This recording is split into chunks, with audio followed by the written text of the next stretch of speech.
Giuliani, and this is America's Mayor Live, and you have no idea where we are, right?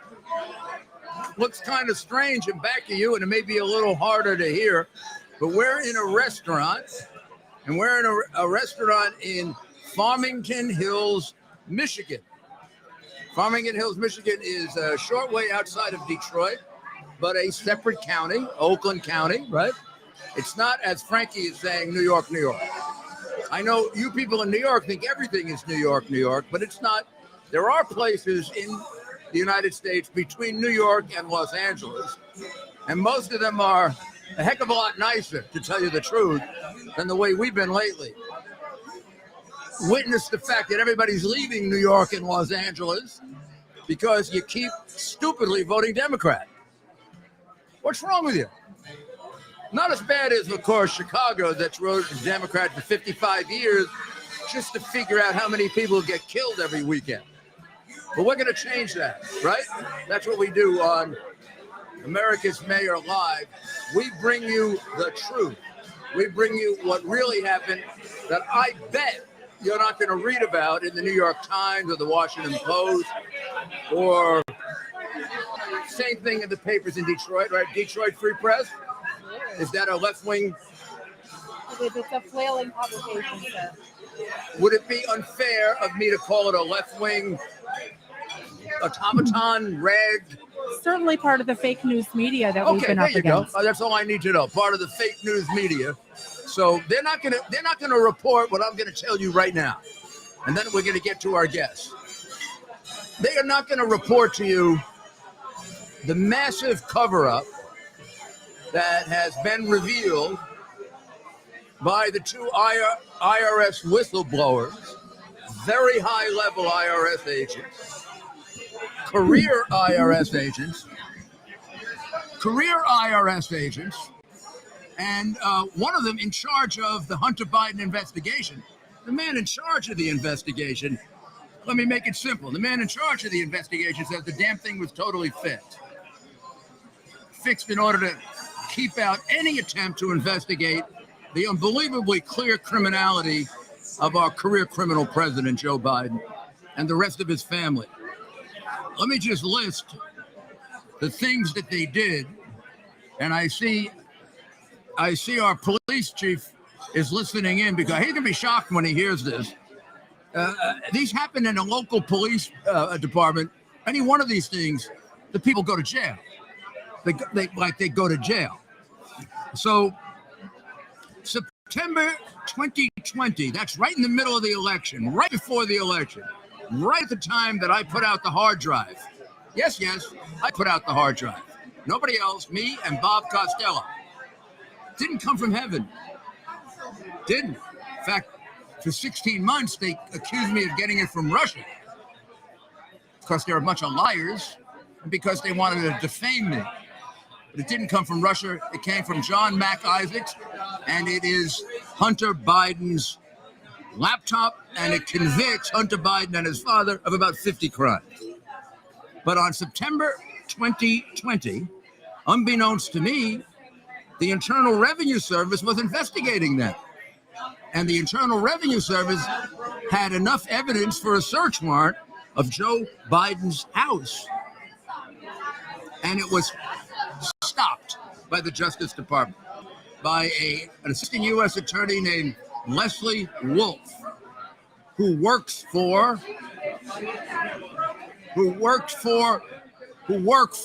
that rather heavy-set guy you see on TV criticizing Trump all the time, named Bill Barr. Couldn't possibly have closed this down without talking to Bill Barr. And they quashed the idea of a search warrant on his house. She agreed there was probable cause to do the search warrant, but said it would be bad optics. Bad optics? Wasn't bad optics when they searched Mar-a-Lago, was it? Wasn't bad optics when they raided my apartment, was it? It wasn't bad optics when they went to my law office and took everything they could, including invading the privileges of my other clients, not just Donald Trump, Imagine invading the office of the president's lawyer. What a bunch of un-American bums. But they wouldn't search Joe Biden's house. Off the table. This is during Bill Barr being Attorney General. So when you see Fat Face on television and you hear him with his pronouncements, they're worth nothing. Let him explain why he did that. Let him explain why he never turned over the hard drive and let a phony election take place. Forget whether he did or he didn't look into the election fraud situations. He claims he did. I saw no evidence of him looking into it. But okay, I'm not sure of that. I am sure of this. This one he covered up completely. That's a crime in and of itself. And they got him on television making pronouncements about other people. Now, if he didn't know that this search warrant was turned down, then what the hell was he doing as AG? Sleeping? If he didn't know about the hard drive being in their possession for a year with 50 crimes on it, some of which they're dealing with right here, what was he doing? Sleeping? Then maybe he should stop shooting his mouth off because he obviously doesn't know what the hell he's doing. Or he's a crook. Let's figure that out. So Leslie Wolf tells him, no search warrant. You can't do it. Because it would be bad optics. Not bad law, but bad optics. Bad optics. My backside, it would have affected Joe Biden becoming president, and they were doing everything they could to make sure that Biden won by hook or by crook, and mostly by crook. December 2020. Now they have a search warrant for Hunter Biden's house. There's 1,000 reasons to search Hunter Biden's house. The gun charge, the classified documents in the home of a guy who could be a Chinese spy. Hunter Biden was in business at that time with the spy chief of China. He tells you that. I'm not telling you that. If you have the patience to go to the hard drive, he tells you that. And this guy is passing every day documents that say classified, classified, China, classified, classified. You don't think he sent it to his pals? You don't think that's what they're paying him the $10 million for? If you don't know China. If you don't know how crooked the Biden family is. And if you don't, you have no idea how much Biden has sold you out. This is not just a bribery case. This is a case involving the selling of the United States of America to our worst enemy. How can those fat-ass idiots in Washington sit there and listen to one more day of China giving $31 million to the President of the United States? What are we, stupid? I ask you, those of you who are old enough to remember, I ask you, if Russia had given Eisenhower, Kennedy, Johnson, Nixon, Reagan, $1 million, what would have happened? They'd have been put in jail, and they would have belonged in jail. And every Republican and every Democrat in this country, because we love our country, not the party, and certainly not the party when the people there are using it to become millionaires and billionaires. We love our country, not the Democratic Party or the Republican Party. Geez, how you can love the Democrat Party is ridiculous. It's the party of slavery. Well, that's what you got. That's just the beginning of the cover-up. Just the beginning of it. There's plenty more, and we'll go into it. 2 search warrants quashed. Stopped. Leslie Wolf, who I'd love to meet. Not only that, Leslie Wolf called and warned the defense about surprise interviews that were going to take place. You go to jail for that. I can't imagine when I was U.S. attorney, if one of my assistant U.S. attorneys called a mafia defendant or a political defendant or whatever and said, well, they have surprise interviews coming up. Get ready for it. Who the hell is she working for? Not only that, just in case the Bidens weren't sufficiently prepared to destroy their documents, the FBI called the Secret Service to warn them to prepare to Biden for the law enforcement mission that was going to take place that should have been confidential. I'd like to know who they are, and I'd like to know why the hell they're not in jail. A law enforcement officer warning a subject of a search warrant or of a Justice Department interview that the interview is coming up when they want to keep it confidential, and that guy is still working there for the last 3 years? How much more damage has this guy done? Is this one of the guys that maybe went all around the country dressed up like a stormtrooper and arrested one of those January 6 people who were sitting there for 20 months without a trial? I'm sure some of these guys were involved in that. The whole FBI was involved in that. They do that, but they can't investigate allegations of a $10 million bribe to the Vice President of the United States. Something very, very wrong, and it's got to be corrected, and it's going to be corrected if you keep your eye on the ball, and the ball is winning the 2024 election. So we're here in Michigan. Michigan's going to be a key state. On Sunday, there's going to be a Lincoln Day dinner, and the guest is going to be Donald Trump Jr. Lena, let you take the microphone. Ted, you make sure. Can you not move your chair up, Donald please? Trump. Oh, Donald Trump. Okay. I think I said Donald Trump Jr. I meant to say Donald Trump.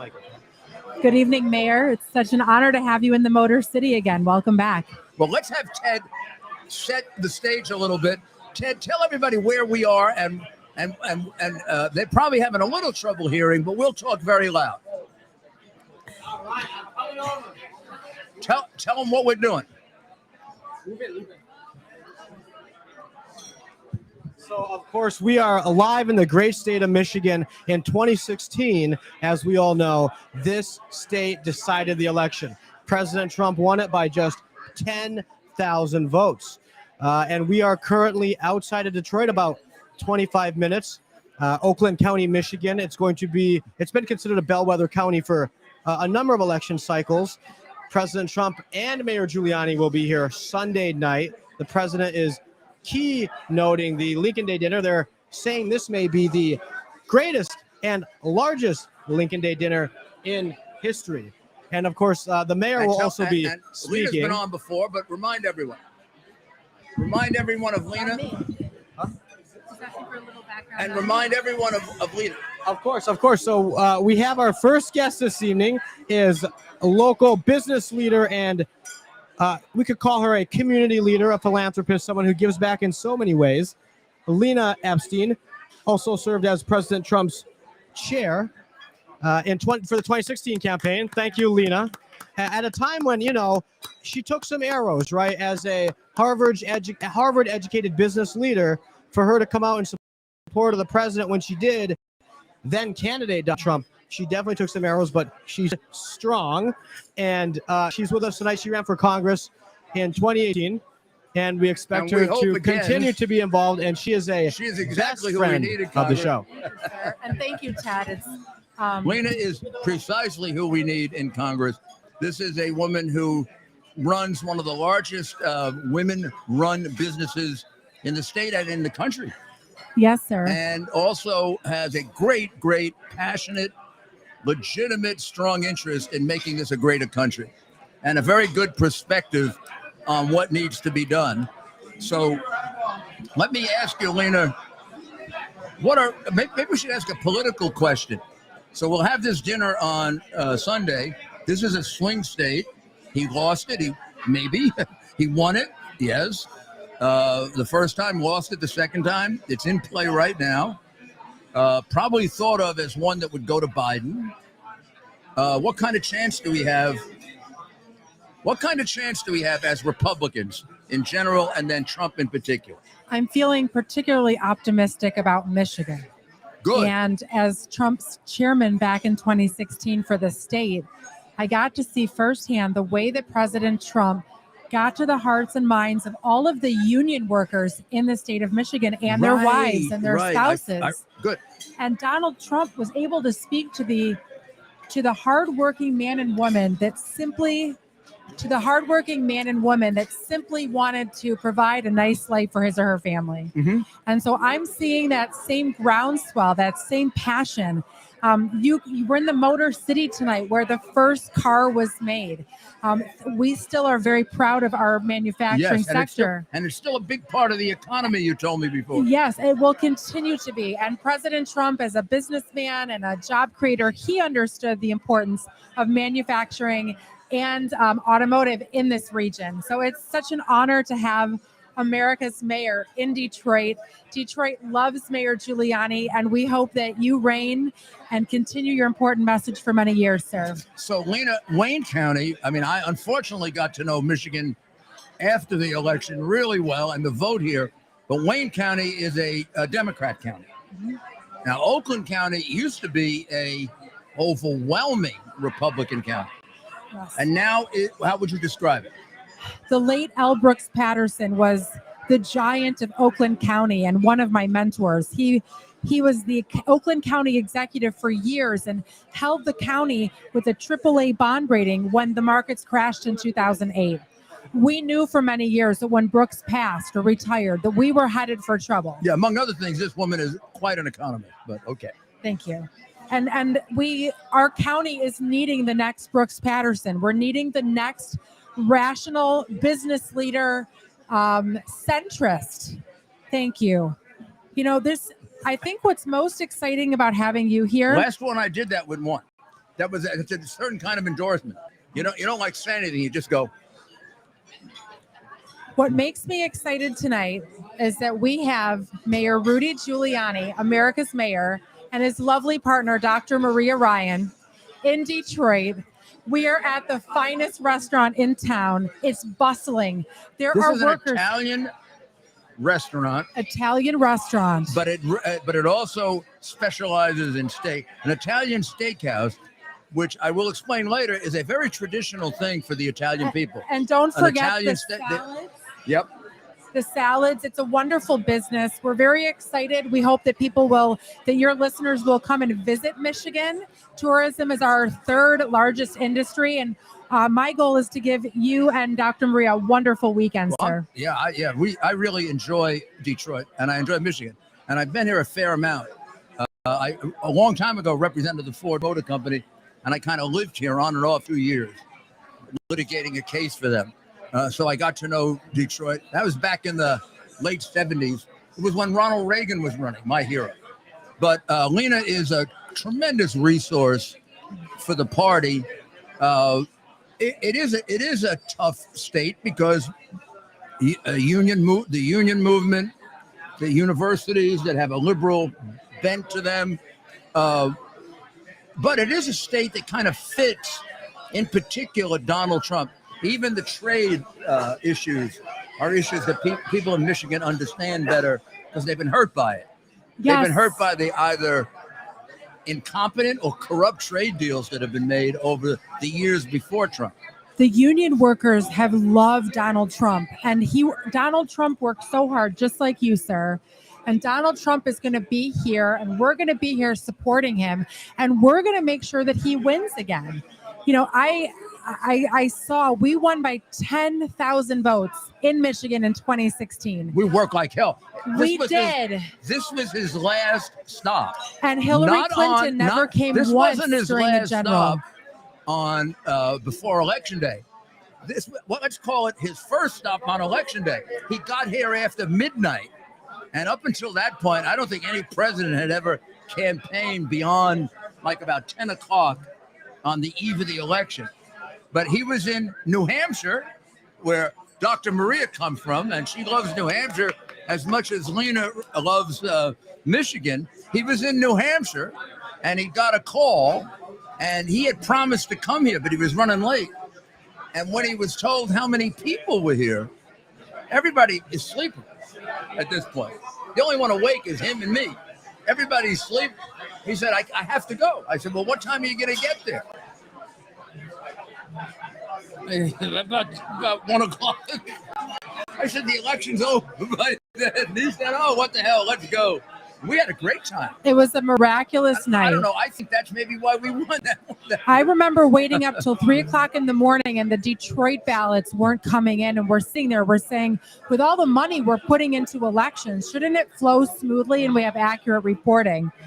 I'm just excited. I can feel the groundswell there. You've got other guests on your panel tonight. Michigan, and in particularly Oakland County, I think all roads to the presidency are going to go right here. And it's just a real honor to be with you and your family tonight. Honestly, Lena, this is a state, and there are maybe 4 or 5 of them. You win this state, and you win the election, I think, for Trump. I think you do. Indeed. And this state will go red again. It always swings back our direction. That's the reason he's coming here, for this big dinner, which is going to have like about 3,000 or 4,000 people, right? And for those of your viewers who don't know, this mayor works so hard for the Patriots in Michigan. The Patriots love you. Please continue to come here. You inspire us. I will. Okay. I have a great regard for Michigan. So now we're going. Okay, I can talk, Ted? Ted said it's okay for me to talk. Okay, I'm going to talk. Here's the one that really gets me. Here's the one that really gets me about the Bidens. I want you to see this.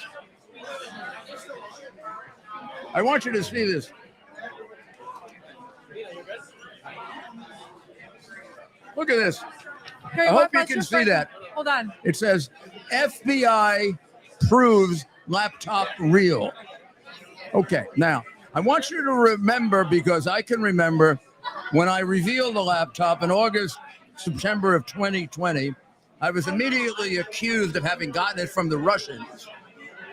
Not just by all of the press, not just by all of the Democrats, but by 51 of the top intelligence officials of the Obama and Biden administrations, some of whom I know personally, and some of whom, when they saw that, had to say to themselves, this is pretty ridiculous that the guy who is probably the most effective prosecutor of our generation, who put his life at risk 4 or 5 times for his country, is going to insert material from Russia. They might have even checked on the fact that I was part of the Reagan administration and helped create the FISA court to investigate Russian. But they didn't check anything. All they did was sign a bunch of lies. Now, it turns out that the FBI knew that this was authentic way back in November of 2019.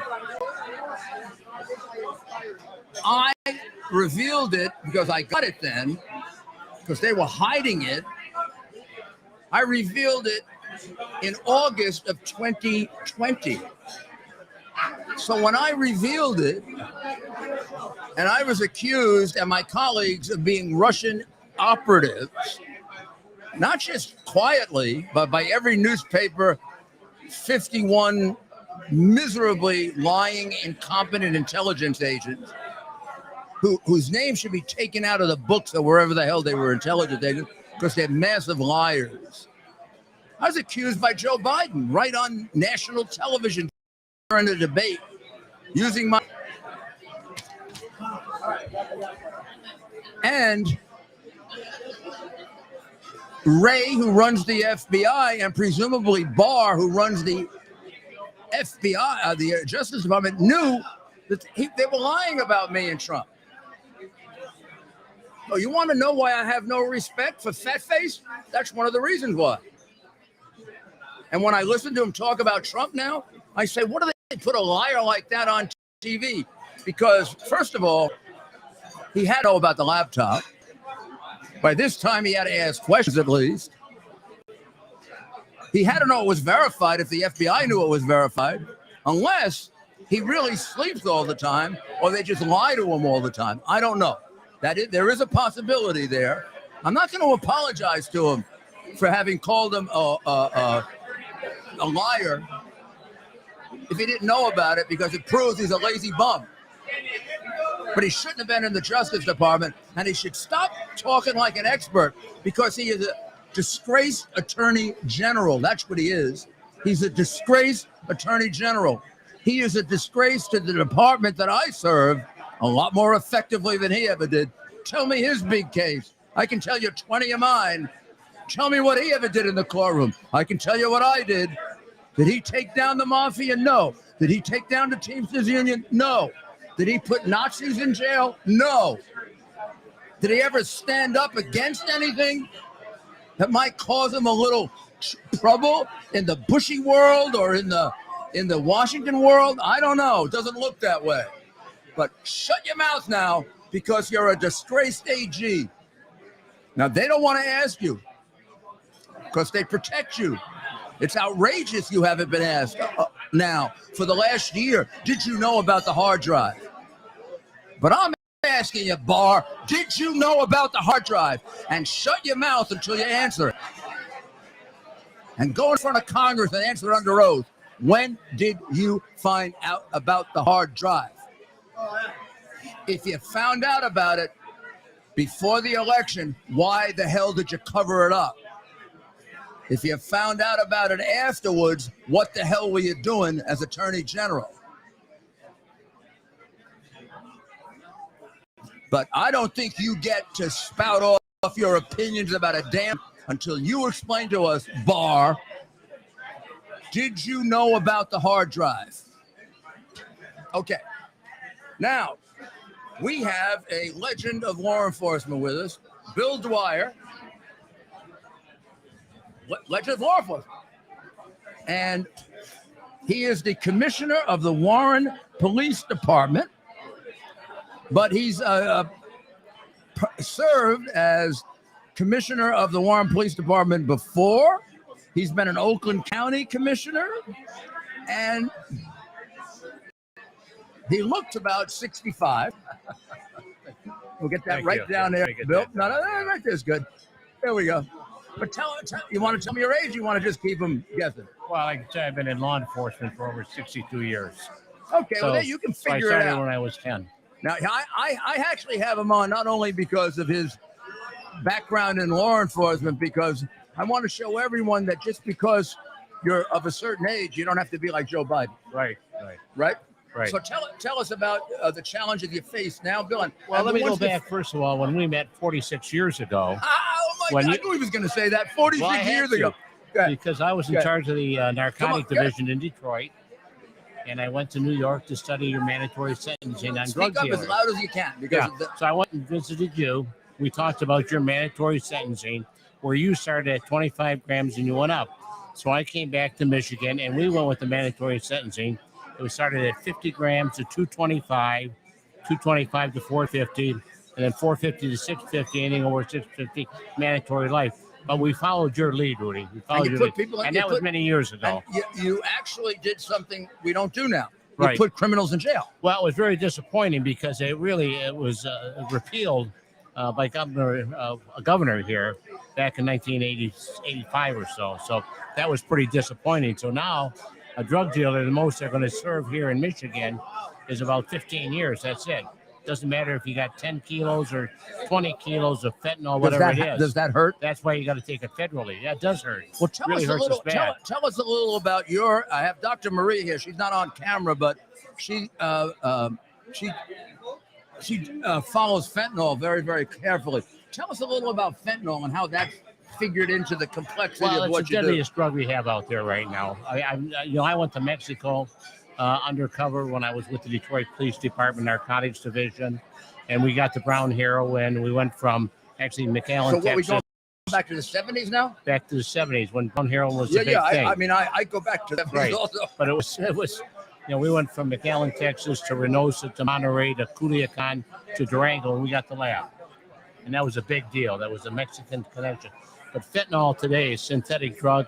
It's out of control. It's much a killer. It's much it's more a killer. Powerful than anything. More powerful because the chemists don't know how to mix it. So you might want to get it's scary because you really don't know what you have, right? Right, I mean, exactly. you may have cut it really small, Exactly. and you think because the other one you cut before was but you're putting a deadly poison in. But you can always tell that there's like a time when all of a sudden you got all these overdees in a week. You go from like 3 or 4 to 20. So you know the mix that came in is a bad mix, and it's killing people. And it's something that now Have you had that here in Michigan? Absolutely. Yeah. Absolutely. You know, I've got a narcotic division in Warren now, and I spent 7 years with the narcotic division being in charge in Detroit. And I'll tell you what, Rudy, we raided and arrested every day. We did 10 to 20 raids in Detroit. Low level, but we did the big Raids, deals. and you pick up fentanyl in those raids? Right. And many of them? Well, no, it wasn't fentanyl now. Fentanyl's only been around for the last 4 or 5 years. But how many of the raids do you now pick up fentanyl? What would you say? Almost all the raids. Almost all. We I'm got it. surprised. I thought it would have been like No, 50% or 70%. Right now, it's a choice of drugs. You know, when crack came in, crack was like an inner city drug. Right, it was an inner city drug, and I predicted that it would hit the suburbs, and it did. It came out and hit all the suburbs. Exactly. So it's never ending. It's a supply and demand, as you know. As long as you have the people that are addicted, you're going to have the suppliers. I actually never thought I would see anything more impactful than crack. No. I thought crack was the worst. Exactly. That we had too. seen.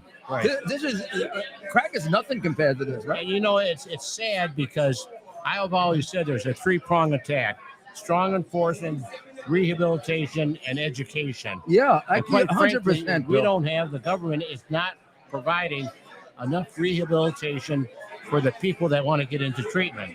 There people are dying out there, and they're dying because they can't get into treatment. They want to go into treatment, they can't get there. Yeah, well, we don't now we don't imprison the right amount of people. We don't provide any real meaningful rehabilitation. Right. And the education almost is to take drugs. Exactly. That they're really not. I also think the whole thing with marijuana has made it much more permissive to use drugs. Exactly. And it turns out now that I agree with you on that. And I think it turns out that marijuana is a lot more damaging chemically and scientifically than people realize. Right. And the marijuana is also now much stronger. Exactly. And every once in a while, you'll find fentanyl in marijuana and somebody will die. Right. You know, and I've been around a long time. 23 years with the Detroit Police Department, in charge of narcotics for 7. I was a police chief in Farmington Hills, Michigan here, the city you're in right now, for 23 years. And now I've been in the third largest city in Michigan, Warren, for 9 years, and I was a county commissioner. But I've never seen crime. And it's sad today that the men and women in blue do not get the support from mayors such in Chicago, New York, Los Angeles. And quite frankly, it's a Democratic mayors that aren't giving law enforcement, the men and women in blue, the support. They talk about defunding. Now in Warren, you got a mayor and you got a city council that support the men and women in blue. But you take the larger cities, it's very disappointing. You would consider Warren a suburban area? Well, it borders Detroit. It but borders a suburb of Detroit. But yeah, it's the third largest city. The population's about 180,000. Probably made up of people who came there who didn't want to live in Detroit anymore. Well, yeah, there's like Nassau. In New York, we have Nassau County. North. They moved from Detroit north to Warren. So those are like the people that moved to Westchester County in New York. Exactly. Or Nassau County or northern New Jersey. Exactly. But I'll tell you what, I got a law enforcement family. My son was in Detroit. My brother was in Detroit. My grandson was with Detroit. And you were too. And I was in Detroit 23 years. But I've never seen it this bad as far as the violence today.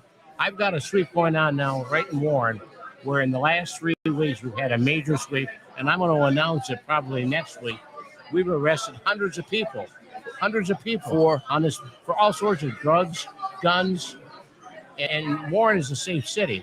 I mean, so far this year, we have not experienced a homicide, but we got zero tolerance, and we're sending the message out in Warren that we're not going to tolerate crime. We've seized about 50 or 60 cars so far. So you experienced the 70s and 80s when they were like New York. There was a lot of crime in Detroit. Right. Did you have a lot of? Was there a lot of crime in Warren then, or was it pretty much isolated from the crime back Well, then? what we see in Warren, quite frankly, and I don't want to. I think Detroit's doing a great job. I think the mayor and the Yeah, but it's and the much chiefs harder. are. But the people from Detroit, quite frankly, I hate to say it, they're coming across, going north into Warren and Sterling Heights, and a lot of our crime comes from people that live outside the city of Warren. Warren is a safe city. Yeah, I'm sure that's right. I mean, that happens. And look, Right. you know, used to be that New York was unusual and Chicago was unusual. Unfortunately, all our cities are getting like that, Right. particularly, and I'll say the same thing you said, particularly if they have like a silly progressive mayor. But I'll tell you this. Warren is one of the only cities that's fully staffed. We're fully staffed in Warren. Well, you see, New I've York got over isn't. fully New York staffed, isn't. And we're bringing people in because we got good benefits, and we support the men and women in blue that come. Yeah. The administration, the politicians, we all support them. They're on the front lines, and every night we're having carjackings. We're having major problems like every other city. Well, I think this is very, very valuable for the people all over America listen to us. And this is very much a shared experience now. Look at the problems on the West Coast. In Right. Los Angeles, San Francisco, Portland, Oregon. My Yep. goodness. I Right. talk to people come up to me in New York visiting from Portland. I'm looking at Dr. Maria because she was there. And they come up and ask for my advice on how you can make Portland livable. Right. And, you know, I never thought I would hear people want experience from New York on how to make Portland Right. safe. Right. But Portland's more dangerous than New York. Yep. Per capita, Portland, Los Angeles, San Francisco, and Seattle are more dangerous than New York City. Yeah, and you know one thing I always said, the gun control. They keep talking about taking the guns away. Well, there's enough guns laws right now on the books. You don't need any more. Well, they don't. As we found out with Hunter Biden, Right. we don't enforce gun laws. Exactly right. Exactly right. And that's a disappointment. There's a lot of talk from the politicians about, well, we're going to do this, we're going to do that. But the men and women that are on the streets, they're making the arrests. And they go. Yeah, so it's very disappointing. The toughest I've ever seen in all my years in law enforcement. I've never seen it this hard on the men and women in blue. Well, I'm glad. And that's why you don't see the people going into law enforcement. They're not going in because Well, you they're have not a getting fully- the support. You know what I'd like to ask you, because it might help people elsewhere. You have a fully force department, a full complement. How did you keep up the recruiting? Well, we took over the recruiting from human resources. I talked to the mayor. I said, "Hey, they're not doing their jobs."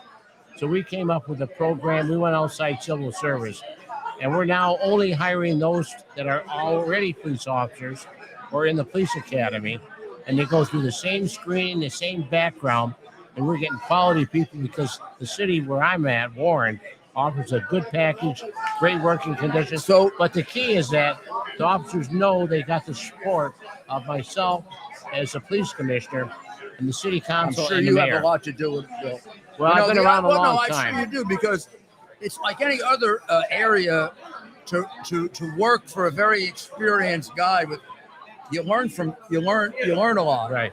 Whereas if you go someplace and the police commissioner is just, you're not going to learn anything. Well, I'm hands-on too. My guys. Oh, know. I can see. I know that. I am hands-on. I know everything that's going on in my department, and we've had some. I had a very difficult case this week here.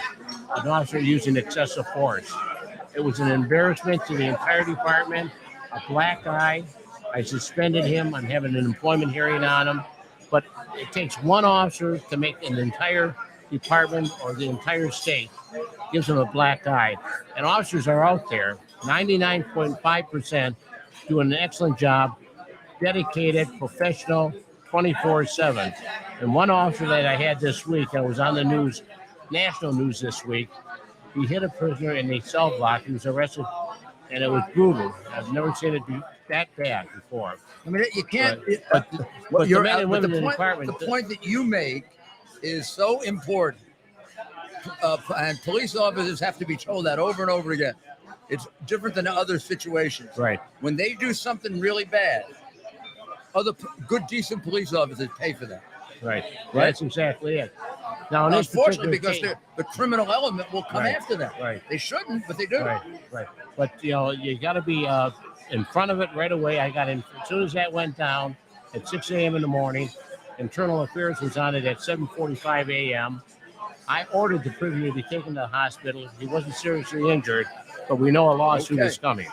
Well, thanks, Bill. Thank And you. good luck. So good to Nice see seeing you again. Rudy. Thank you. Well, wasn't that? I mean, that was really interesting to hear from somebody with that much experience in law enforcement.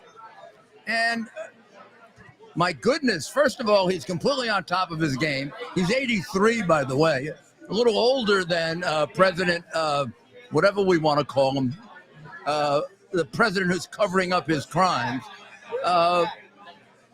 But none of the in my house. And when he got up, he went right to his seat. He didn't need 5 people to help him. And so far, he hasn't fallen. How about we get rid of the demented bum in the White House under the 25th Amendment? Because we should not have a president who isn't competent mentally to do the job. We're too important a country. Hi, Mayor. Next up, we have Jackie Callan, the First Lady of Boxing. More importantly, a former New Yorker. She wants to share with you some of the mayors she's worked with in New York. Jackie is are you a boxing manager or promoter or both? Both. I've done both. Well, that's usually the case, right? Yes. Somebody would do both. Well, you're actually not allowed to promote your own fighter. There's the Muhammad Ali Act, which John McCain was responsible for, because I had a world champion named James Toney who fought in Atlantic City in the early 90s, and it was a very controversial decision, and they thought I paid off the judges so they did a big investigation. Paid off the judges for what? They just thought I paid off the judges, which I did not do. In order to get a wife? To get the win for my fighter, so he could keep his Oh, title. you mean the judges? The ring judges. The fighting judges. I thought you meant the... So at any rate, they had an investigation, and they came up with the Muhammad Ali Act, which you can no longer promote a fight when you manage one of the fighters. So you have to decide on one or the other. Yes, if I manage a fighter, I have to put him on someone else's card, or if I promote a show, I can't use my own Fair fighter. enough. Yeah, it's good. So tell me, Good. tell me about. You want to go back to New York? Is that where you started? Actually, I lived in New York and I loved it, but I was there a long time ago. Right. I mean, I have to In ask the you days because of John Lindsay and John Abraham Lindsay. Reed, Oh, I got to know John at the end of his 1965. life. and I interviewed William Buckley. Oh, William Buckley. I know, we're going back to the 60s. I used to get interviewed by him. It was great. I know, but those were the golden days. I was there He was during brilliant. when I was there in 65, we had the Beatles at Shea Stadium. We had the Pope came for a visit that year. We had the big blackout in 65. I remember I was in my first year of You law were a school. baby then. It was my first year of NYU law school. See? And But I you was were- reading my tort book when the lights went out. Yeah, I remember where I was too. I was So driving. so tell me how you. So what? Look, a woman in boxing back then. Let's not say that's not a usual career path. It was not, and it still isn't. I was the first one. I kind of broke through the glass wall, the ceiling, to be a woman in a man's sport. And of course, they did not take me seriously. What made you do it? Well, I was a reporter. Like I said, I was a You were a journalist. reporter? I was a journalist for 25 years. And they were short. I was at a daily paper. They were short a sports writer, and they shoved me out there to do a sports story from a woman's viewpoint, and it was really good. And you enjoyed they it? kept me. Oh, going in locker rooms. And you decided you liked it. I loved it. But I love politics too. So now, I think of managers. My father was a boxer, but an amateur boxer, and he Golden Gloves, probably. But he had bad. He could have been a professional boxer, and he sparred. I think at one point with Sugar Ray Robinson. Oh, that was my favorite. He was an excellent boxer, but he had bad eyes. Okay, he had almost kind of percentage of blindness that he got from an infection as a kid. Okay. So he could never box, but he grew up in Harlem with horn-rimmed glasses. So he had to be taught how to box to protect himself, and he got so good. He could still fight, but he really couldn't fight that competitively because of his eyesight. But he loved it. So I got to go to all the Eastern Parkway Arena, the Sunnyside Arena. Do you remember those? I remember all of them. What about Gleason's Gym? Do you know Gleason's Gym in Brooklyn? Yeah, Barclays Center has great fights. I would Madison come as a Square little Garden. kid. I didn't even know what was going on. I'd be looking around. Then I'd be punching the bag. Wait, I have a great idea for you. We have something called celebrity boxing, big gloves. Yeah. Want me to box somebody? I can get you in to box Yeah, somebody. if I could pick the person up. It will make it someone competitive. Look, you did the Masked Singer. Yeah, that didn't work out too well. I thought it did. I ran into a guy with Trump. What do they call that? Trump derangement syndrome. Oh, come on. And in boxing, we won't get too many of them. He's a big boxing fan. Oh, Trumpy. Wait, oh let me boy. tell you something. I worked with him many Well, times. I went to several fights with him back in the day. You probably were in Atlantic City for some of the Tyson fights. He had 3 casinos, and my fighters fought for him. No, he really likes it. Even now, I worked with during him the for campaign years. and during representing him, and I spent a lot of time with him. And you want to relax a little, we would talk about boxing a lot. Let me tell you, He knows it too. he knows the sport, and he is one of the nicest men. Would you He please was tell so- people? Let me Say say that again. something. I'm going to tell Please, you look something. at the camera. Listen to her. Okay. I hate Ask- this. He's ask- such a bad guy. No, I mean, the let me guy tell who's you really a bad guy is Biden. I am going to say, as a female in an all-male dominated sport, I worked with Donald Trump many times in the 90s. When he was with Ivana, I had dinner with him when he was with Marla. Wasn't she wonderful, Ivanka? Oh, she was wonderful. And he was so respectful. And he was absolutely beautiful to work with. I had lunch at his Trump International last year. He's a gentleman. He gave me beautiful hats. And he remembers. He's a gentleman. He remembers everything, doesn't he? Oh, Nobody. And I'm going to tell you. he knew how many times we had dinner, where we had dinner. Nobody's doing this. Giving him. Oh, here she comes. He He didn't even know. remembered. Well, you know what? He's a gentleman. And I know some of the things he said people took the wrong way. He is respectful to women, at least for me. He gave me credit for being a woman in a man's sport. On the hat he gave me, he wrote, "Great job." He's a hell of a guy, and I hope we get him back again. I bet a lot of you, even those of you who support him, are surprised by that. I get that so often. Oh, come on. He's not that. I'm telling you, he is a really regular guy, Oh, and they a say, decent guy, tell you something else. and a warm guy who really will go out of his way to help you. And they say, being a Jewish woman, I shouldn't be supportive because he doesn't like the Jews. He doesn't like Wrong. That is incorrect information. His daughter is Jewish. His grandchildren are Jewish. Hello. I mean, look, there are things you can criticize him for. Yes. All of us are Everybody. imperfect. Okay. I'm going to tell you, I get so angry when they do the racist or the anti-Semitic thing on him. I know him for a long time. I know a lot of people. I know some people that are anti-Semitic. I do too, I don't have obviously. I don't have anything to do with them. The minute I think you're anti-Semitic, you're not worth my time. It's the The same minute way. you think you're racist, you're not worth my time. That's how I feel. I work in a sport of all minorities, so I can't wouldn't have been. afford. I mean, not that I'm a arbiter, but I wouldn't have been his friend all these years if he. One of That's the right. things that made it comfortable to be his friend is he's a regular. He judges people for being people, right. If you and he either likes you, and if he doesn't like you, that's he'll what get I a was little, just gonna if he say. doesn't like you, he might get a little excessive. If you treat him If right, he likes you, he'll treat you right. If you treat him wrong, he's a he'll little give you a tough. nickname. Yeah. If you treat him wrong, he'll be a little tough, and he's good at it. You Or get, nickname. He loves the nickname. oh yeah, so I'm saying, yeah, you treat him wrong, you're gonna get a I nickname. mean, he won that 16 election with nickname. I'll tell you. I think the Bush family hates him because of that, of the way he characterized poor Jeb, who was up until then a good friend of mine. I don't know if Jeb feels that way anymore You know, how do because you, I support. I'm going to ask you a question Yeah. since I have the opportunity.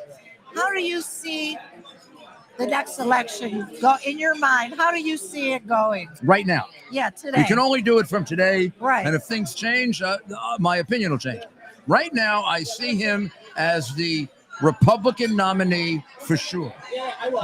And I see him as having a better chance of winning than losing. You But do. by a tight margin. That could change. I think he's absorbed these first two frame-ups, which is what they are, well. And I think if they continue that strategy, he'll win. I don't think these idiots realize that these cases are so bad that fair-minded people look at them and say, and then bullshit. And then they do things like this stuff with Biden. Oh, And you compare one to the other and you say, what's going on here? I know. Well, Well, that helps them. Now, they're very smart. And I keep warning him, they got a couple of other things up their sleeve. If they continue to do what they're doing, we're going to beat them. Because it's like playing out the same card all the time. It has the same result. He gets more popular. And because their people are applauding for them, they don't get it. But they're also pretty smart people. And if they do a switch on them, like they did a couple of times, then they've got everybody on. They've got the entire media on their side. well, from your lips, let's hope it goes that Okay. way. Thank you, was my a dear. Pleasure. It was for me too. I enjoyed Thank talking to you. Thank you. Well, wasn't that interesting? My goodness, a woman fight manager. Whoa! Oh boy, here he is. Oh my goodness, my good friend, your good friend, everybody's good friend, Denny McLean, one of the greatest pitchers in the history of baseball. Talk about a winner. Listen, Talk about a winner, man. I've come to save the show again. Now, you have to. We need you. We need you. Although I How are gotta you? tell you, a woman boxing manager is pretty good. That's right. A woman boxing manager. Wow. So how have you been, Denny, since I saw you the I've last? been fine. I'm starting to walk again without my cane and everything since my leg got, whacked. Yeah. And I feel pretty good. I may, unfortunately for some friends of mine out there, I may live another 20 years. Well, they're just going to have to deal with it, Denny. They're just going to have to deal with it. And everywhere I go, Chief Dryer is there, for God's sake. So, it's always a good night. He's in good shape, huh? Isn't he? I just told him. 83? Whoa. He looks like $1 million. He really does. I told him I'd compare you to Biden. So you've seen any Yankee games? I haven't been to one. I'm really disappointed. I thought they started off really strong. They have a hell of a team. But in a way, I think that whole division got shook up by Tampa Bay. Oh, well, Going out to, Tampa Bay. 18-0 or something? Tampa Bay has got such a good organization. But they're mesmerized in that division. Not only mesmerizing, but they do the same thing every year, every spring training. They sign nothing but pitchers for the most part. The guys they get are fill-ins at different positions, but the pitching is what rules what they do, and they do it better than anybody else And right then now. so they just kind of fill in the offense and defense? Yep, that's right. They make the trades, they make the deals. They hope to develop somebody in the minor leagues from time to time. And they've got a great track record there, too. You know what they do, Rudy? They let these kids play in the minor leagues a while. That's the difference. So they develop. We get them here in Detroit. The guy hits one home run in Toledo. My God, he's hitting third the next day up here in Detroit. We got so many guys that belong in Double-A baseball, so they could develop. What would you say? How much longer would the norm be? Maybe a year or two more? I think they need 3 to 4 years to develop. Because listen, Was it that way? Was that the way it was? Oh yeah, listen, it was longer than that. But a lot of people came up real. You came up real fast. Oh yeah, How long were you? I was 19 when I came up. Yeah, I remember you. K-Line was 18. What were you? A year? Oh, less than a year. Yeah. Yeah. K-Line, I remember that. K-Line with a baby. Al come right out of high school. High school to the major leagues.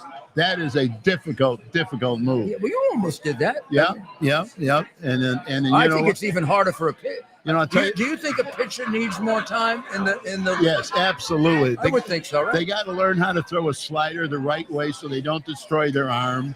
They got to realize a curveball thrown differently than a slider. A changeup is something that everybody needs to have, and the fastball, never lose it. How did everybody get to the big leagues as a pitcher? With a fastball, right? Every guy that ever got to the big leagues got there with a fastball. And all of a sudden, they go to the big leagues, and all of a sudden they're throwing sliders on 2-0, sliders on 3-1. Go with what got you to the dance. Take the same girl home you went to the dance with. Yeah, and it takes those other pitchers. It takes you a while to really develop, right? Well, the slider. You got to work them in, right? The slider is something that takes a lot of intensity and concentration. You just can't go out. You know, I always laugh when somebody says, "Whoa, look at that backup slider he just threw." Rudy, there's no such thing as a backup slider. The guy made a mistake and the ball backed up. I mean, it's such BS. It just kills me when I think about it. When you came up, how many more fastballs were you throwing than, let's say, 8 years later? At my peak, I was throwing 80 to 85% fastballs every game. Okay, now when you're moving down, but you were still a good pitcher. Yeah. I mean, when there's a point at which you were dominant. Right. Then you tailed down, but you didn't like fall off the cliff. But what happened? Did you mix your pitches up? Well, I got traded to the Washington Senators. Right, That's what right. happened. And I got shut out that year 8 times. 8 times in one season. You mean no runs? No runs, 0. What? That's got to be impossible. I tell you, and I had Ted Williams for a manager, which made it doubly problematic. So Ted, there's one thing about Ted. He hated pitchers, and Denny McClain hated hitters. So we had this. You must have really gotten along well. It must have been like you and the Boston Press. Oh my God Almighty! One quick story about Ted. Ted wrote a book in 1970 when I was there, 71, and he told everybody on a Monday, "Here's a free copy of the book, and we're going to have a Q&A on Friday. So read the book. I'll know if you've read it or not." So then what happens is he has his meeting on Friday. He goes over his notes for about 5 or 6 minutes and says, "Now, has anybody got a question?" Nobody raised their hand because everybody was scared because Ted would use some choice language. If you asked the wrong question, Ted would kick you in the ass. I mean, real quick. So one guy in the back of the room, a guy named Dick Billings, a Michigan kid, who was a catcher. And Billings put his arm up in the air, and I said, "Put your damn arm down. For God's sakes, you're going to get us all in trouble." I said, "Dick, please put it down." No. So I got to ask him. So Dick says, "Mr. Williams?" He said, "Mr. Williams, I have a question." And then Ted says, "I might have figured it was you. What's the question, Dick?" He said, "If I buy a book on surgery over the weekend, am I a surgeon Tuesday?" Listen, he didn't play again for 5 weeks. We want to thank maybe the greatest pitcher of all time, 31 game winner, Denny McClain, my parents, our hero here in Michigan. Last time I interviewed him, the thing that I think really shocked me more than anything else is the number of innings you pitched. Oh, yeah. Because I don't think now I think you need 3 pitches to pitch that number of innings. Oh, you got to have at least 3 or 4 pitches. Absolutely. Because you don't have the good stuff all the time. So you pitch, tell them your biggest season. People don't realize you only really have great stuff 7 or 8 times a year. That's when you're really at it. Right. A lot of pitchers have told me that. Right. Absolutely. It's really, you have to know what you're doing when you're off. And when you you may occasionally have one that's just terrible. Yeah. And then the one that you do so well, and the big one that all of a sudden is there one night, you can't believe what's there. Where the hell was this yesterday? When you were off and you knew you're off, did you pitch some very good games? I pitched a decent game. Yeah. In other words, I'd wind up probably giving up 2 runs, 3 You runs. kept your team in the game. Tried to but keep that's the guys why you in the have game. to have a team that can produce at least a couple of runs. Oh yeah, absolutely. Yeah, right. And if you get lucky, who knows, you might win 9-5 that night. Right. Because that's what you got to do. Well, they're getting me out of here right now. All right, Denny, we'll do it again. It's always good to see you. Always You hear? good to All see right. him.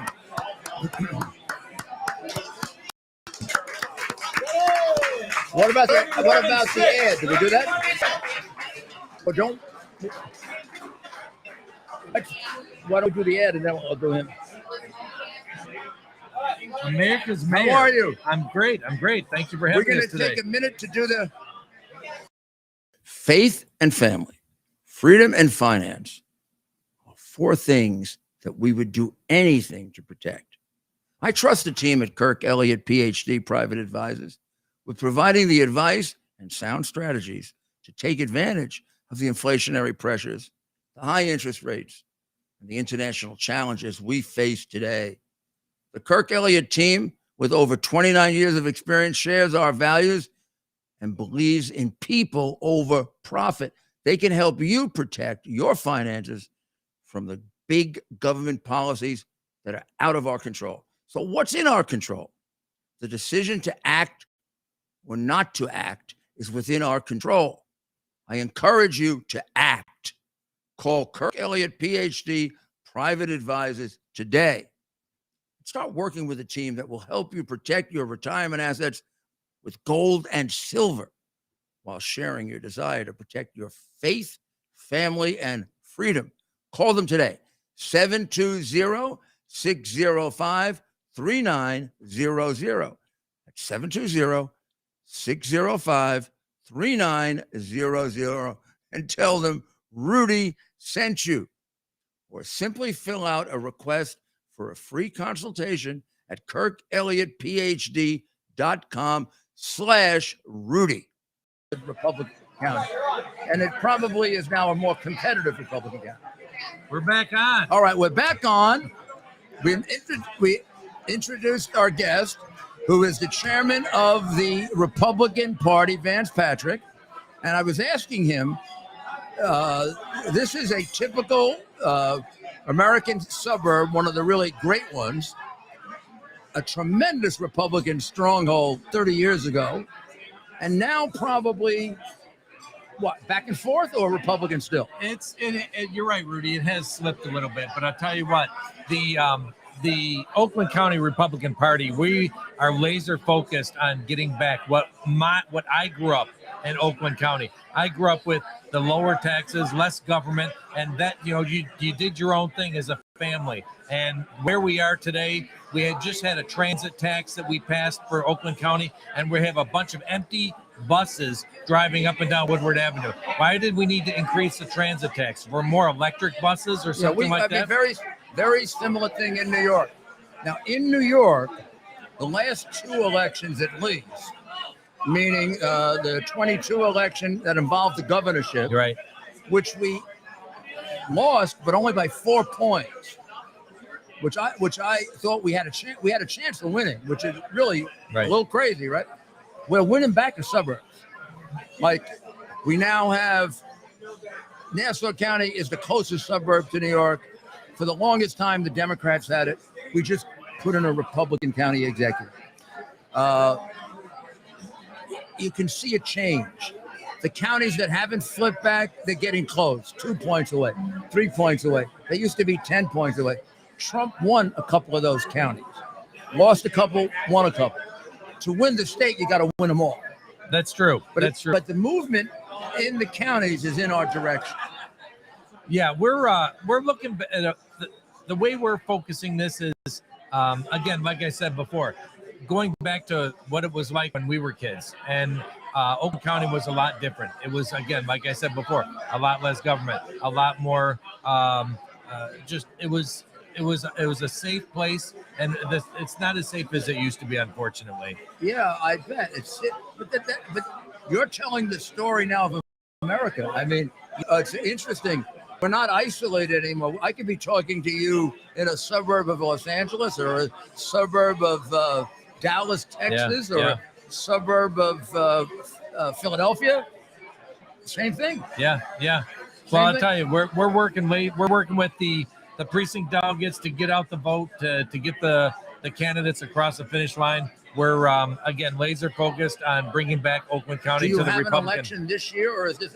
Well, we've got school board and city council, things like that this year, and then next year will be the big one. Now, are the school board elections getting a lot more interest here, like they are? You know what's funny, Rudy? You mentioned that a lot of people I say they say, well, I vote Republican. And I said, no, it's not enough anymore. You need to vote Republican and then get active in your county party. And that's what the Democrats do. They're laser focused on always being active. We know what we would do? We would vote Republican, then we would go back to our cabin up north or go back to work or go back to Florida. Somebody else take care of it. It's not their problem. We would Too vote red. important Now everybody's into politics. Do you think the battle, which I consider it as a Democrat party against the parents, the Democrat party, which is really look what they're doing with the schools right Yeah. now.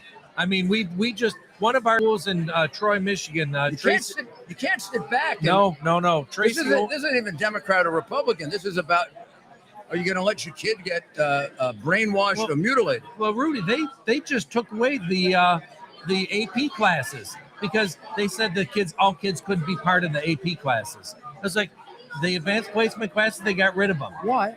Because everybody couldn't be in part of them. So Tracy Owens, who's sitting right behind you here. No, wait. You mean people that could qualify can't be part of it because not everybody can qualify? Yeah. Which, Is that? which I means know you're like, wait a second, how can that be right? You know what I say with these things? It's not inclusive, Rudy. Don't we all want to get them? But I'm going to tell you what I say. We're not America anymore. No.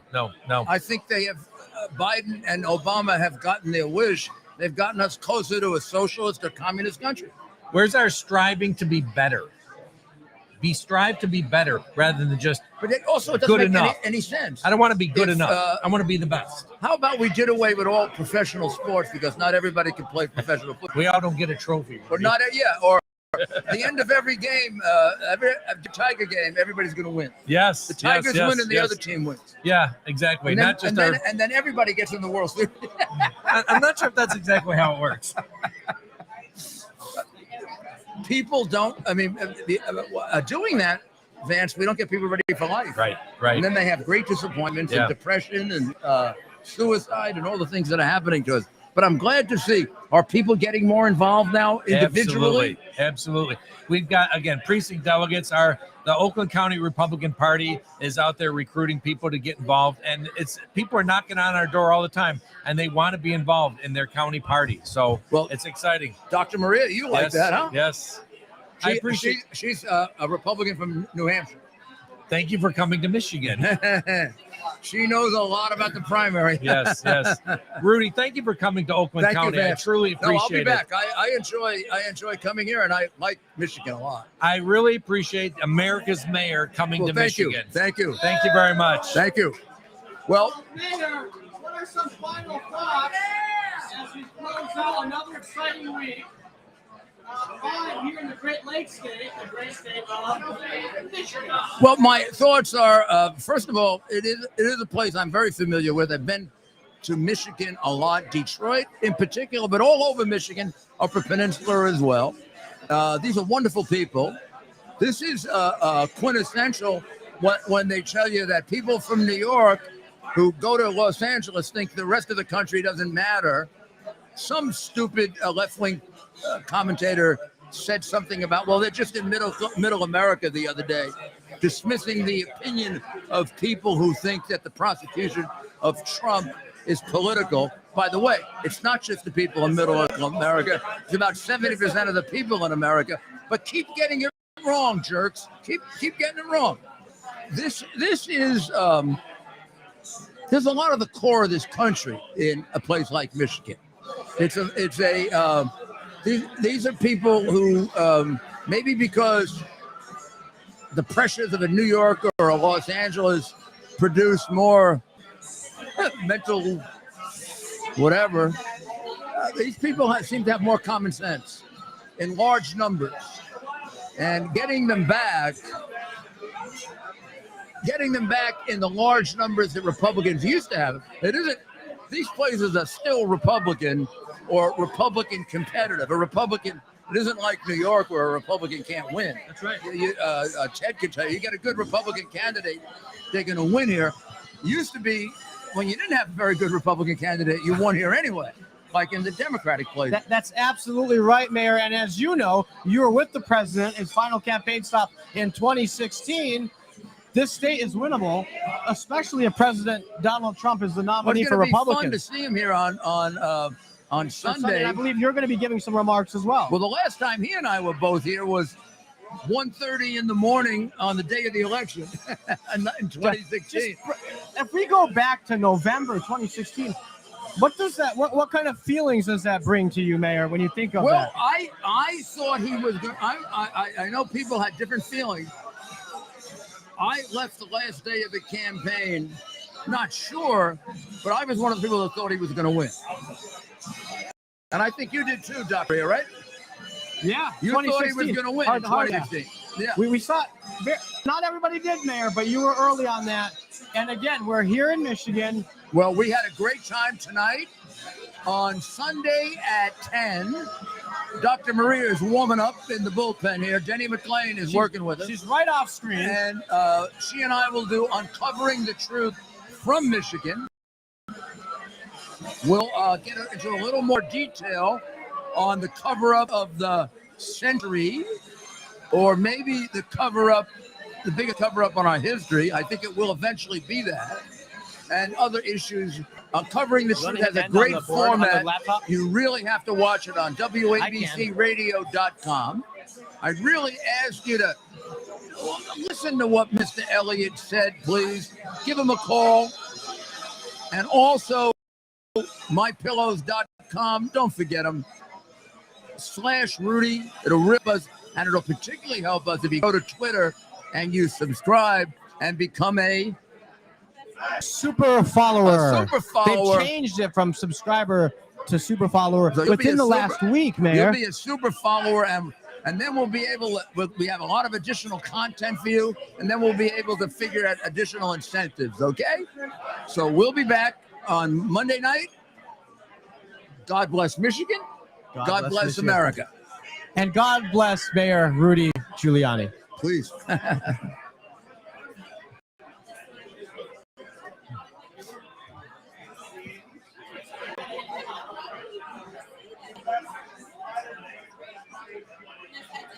Our purpose to bring to bear the principle of common sense and rational discussion to the issues of our day. America was created at a time of great turmoil, tremendous disagreements, anger, hatred. There was a book written in 1776 that guided much of the discipline of thinking that brought to us the discovery of our freedoms, of our God-given freedoms.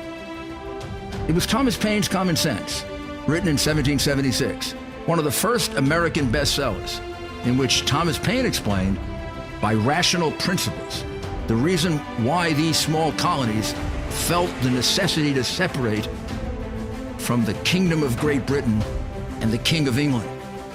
He explained their inherent desire for liberty, for freedom, freedom of religion, freedom of speech, the ability to select the people who govern them. And he explained it in ways that were understandable to all the people, not just the elite. Because the desire for freedom is universal. The desire for freedom adheres in the human mind, and it is part of the human soul. This is exactly the time we should consult our history. Look at what we've done in the past and see if we can't use it to help us now. We understand that our founders created the greatest country in the history of the world, the greatest democracy, the freest country, a country that has taken more people out of poverty than any country ever. All of us are so fortunate to be Americans. But a great deal of the reason for America's constant ability to self-improve is because we're able to reason, we're able to talk, we're able to analyze. We are able to apply our God-given common sense.